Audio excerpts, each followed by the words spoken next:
The last couple of videos that we've done with class setup videos, we decided to do a couple of weapons all at once instead of doing one giant breakdown of one weapon, giving you everything on it and then going into intense detail. We decided, you know what? 3 is probably better than 1, so let's knock out 3. You guys seem to enjoy the last 2 episodes as well as this, and maybe this might become a weekly series here at this, because I'd be totally down for giving you guys some class setups that I've been using throughout the week, each individual week. I think that's a nice way to share my thoughts and best advice to succeed potentially with some of these weapons, and give you guys potentially the best possible chances for success, at least that I think and that I can share with you guys. So, of course, you don't have to use these item for item within each class setup. You can tweak them how you feel, but I've been playing around with these specified class setups a lot this past week, going for either challenges with the camos or just rocking it just because it's good, and this is what has worked well for me.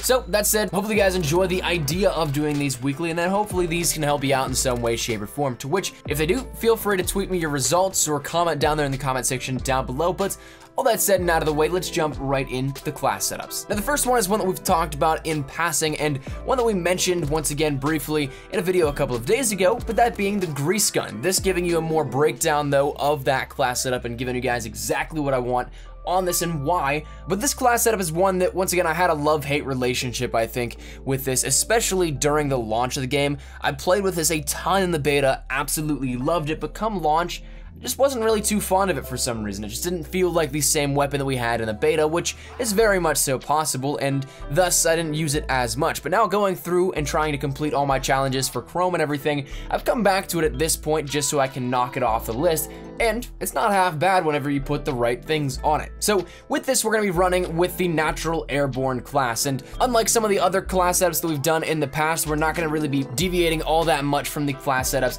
that the weapons naturally fall into with Division. So we have 2 airbornes and 1 infantry, both of which are SMGs and a rifle, so that's something where we're not really gonna break from the mold too much in these class setups as we have in the past, but nonetheless, I still think they work out tremendously well. But that said, the grease gun I rock in the airborne division, and then on the grease gun itself, if you have a variant, variants are always, of course, just a nice little aesthetic that you can put on it. I rock the candy variant just because that's the only variant that I have aside from the candy, which I'm not a huge fan of that one. It's just too much of a gritty and dirty look for it. It almost is to the point where I think it's ugly, but that's just me. If you have a variant, you can feel free to throw it on, but the nice part within World War II is the variants don't offer anything other than cosmetic differences. So that said, on the weapon itself, I'll run a quick draw, extended mags, and rapid fire. Once again, I think we've talked about all of these briefly in passing once before, but quick draw ending up being for that ability to a quicker snap onto my enemies. I do have to break sprint whenever I do this so that it doesn't become bugged with the sprint out times within World War II, but that's something that, of course, if you think about it, it is possible. It's just not as natural influence as, say, running and going right into your shot.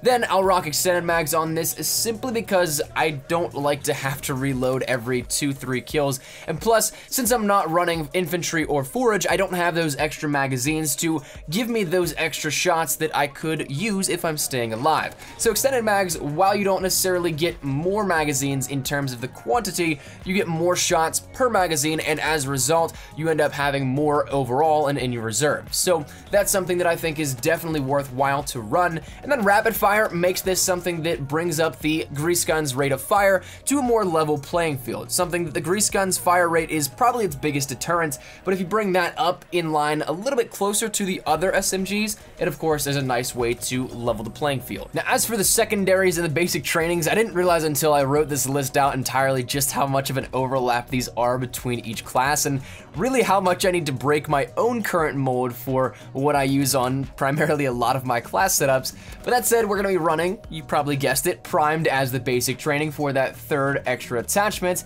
Then we also run the P08 with extended mags simply because I don't have the machine pistol unlocked, or I may have just gotten it, but regardless, I still haven't had it on these class setups as of recently. So that's something that the secondary I don't use all that much, but just in case, if I get in a pinch situation and I run out of ammo, that's something that I can come across.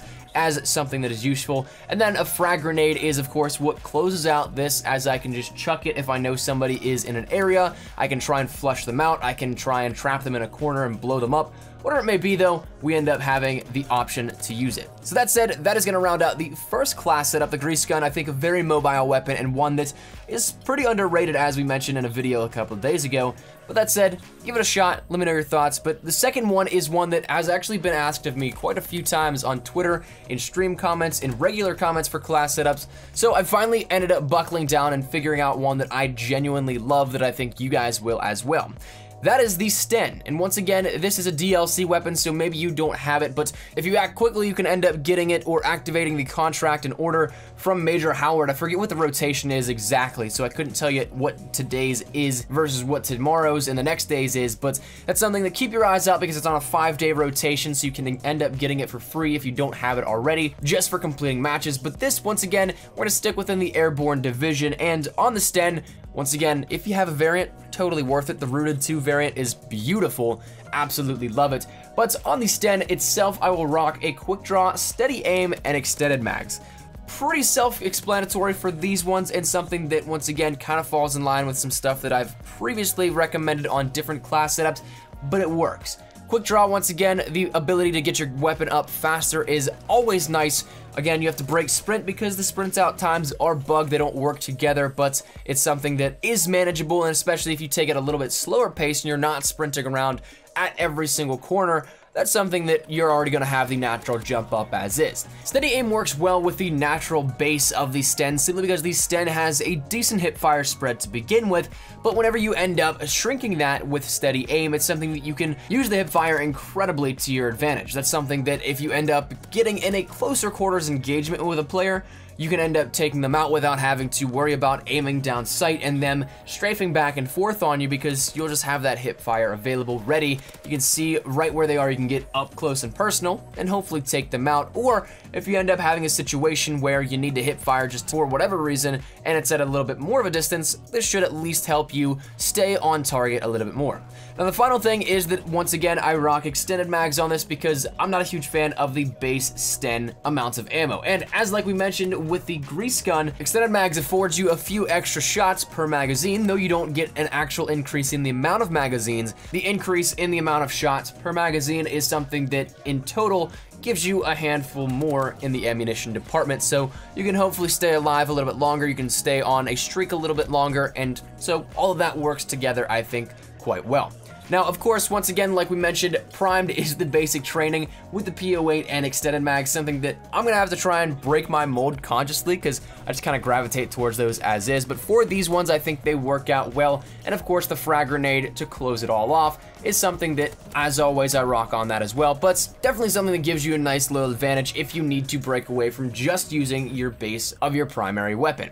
So that said, that's a class setup that I've been using a lot. I know a lot of people were curious on my Sten setup, but that's something that I've kind of solidified it down to roughly being this. I've been playing around a little bit with a couple of things here and there, but primarily the Sten is this class setup that I'll run, so give this one a shot as well. But the final class setup I want to talk to you guys about is one that I honestly think is insane if you give it a chance. That is the M1 Garand. Now the M1 we talked about was on the chopping block for a little bit in terms of pros wanting to get this nerfed because it's a 2-shot at almost any range, 3-shot at a very long range, so the drop off has a lot that you can afford in terms of using that and getting 2 shots. Now, of course, bullet penetration doesn't count for that 2-shot. It's gonna take you 3, 4, depending on how large the surface is that you have to shoot through, but that's something that isn't a classification of its own. But as for the actual M1, it is insane.